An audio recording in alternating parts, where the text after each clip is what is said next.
बिस्मिल्लाहिर्रहमानिर्रहीम। अस्सलाम वालेकुम। मैं हूँ इकरा शौकत और ये आफाक इकबाल सीरीज़ की जमात दवम की किताब है। हम सबक नंबर 10 पढ़ने वाले हैं और उसका उन्वान है मेरी प्यारी सहेली। हासिलात तालुम आपकी स्क्रीन पे हैं और अहम अल्फाज हैं सहेली, मदद, एहतराम, मोहब्बत। चलिए मतन का कुछ हिस्सा पढ़ते हैं। ज़ारा हमेशा साफ सुथरी रहती है, वक्त पर स्कूल आती है, अपने उस्ताद का कहना मानती है, साथियों का ख्याल रखती है। ज़ारा पढ़ाई के साथ साथ खेलों में भी हिस्सा लेती है। वो खेल के असूलों का ख्याल रखती है। सब बच्चे इसके साथ खेलना पसंद करते हैं। ज़ारा एक बाअदब लड़की है। वो बड़ों का एहतराम करती है, हमेशा सच बोलती है। अक्सर छुट्टी के रोज़ वो मुझसे मिलने मेरे घर आ जाती है। वो पढ़ाई में भी मेरी मदद करती है।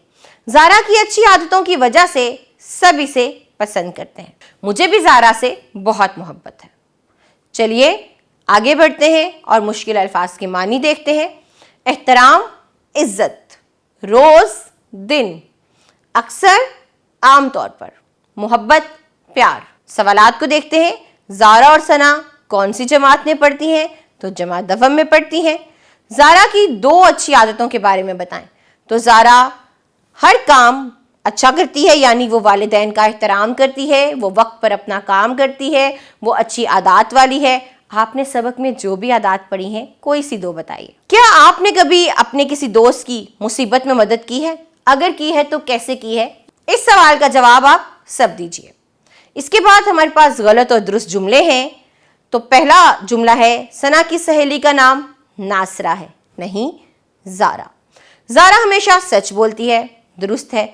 ज़ारा पढ़ाई में सना की मदद करती है, दुरुस्त है। ज़ारा अपनी ज़ाती सफाई का ख्याल नहीं रखती, ये गलत है। आगे चलिए आए बात करें। तो दिए हुए अल्फाज पर बातचीत करें और बताएं इनका इस्तेमाल कब और क्यों किया जाता है। अस्सलाम वालेकुम हम तब कहते हैं जब हम किसी से मिलते हैं। शुक्रिया हम तब कहते हैं जब हम किसी से किसी ने अच्छा काम किया है, किसी ने हमारी मदद की है, हमें कुछ दिया है तो हम शुक्रिया कहते हैं।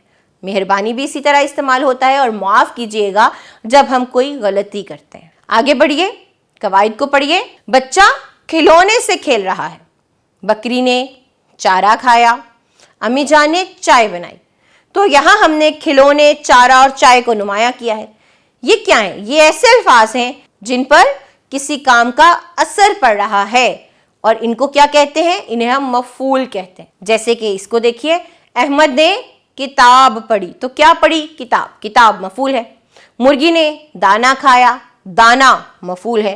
असद ने खाना खाया, खाना मफूल है।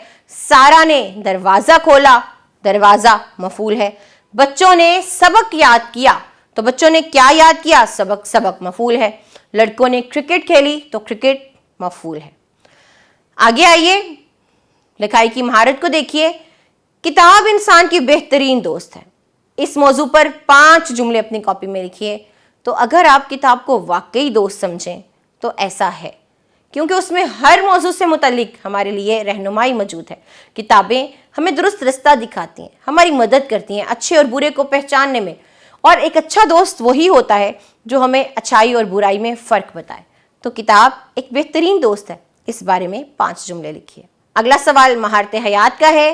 तो अपनी सहेली या अपने दोस्त की तस्वीर लेकर कॉपी में चिस्पा करें और इसकी 2 खूबियाँ लिखें। बहुत आसान और दिलचस्प सरगर्मी है, तो इसको कीजिए। अपने सबसे अच्छे दोस्त की तस्वीर अपनी कॉपी में लगाइए और उस पर 2 जुमले लिखिए। ये हमारा आखिरी सवाल था। इसके बाद आपको इस सबक की दोहराई करनी है। तब तक दोहराई कीजिए और अपना ख्याल भी रखिए। हम अगले सबक में मिलेंगे। खुदा हाफिज़।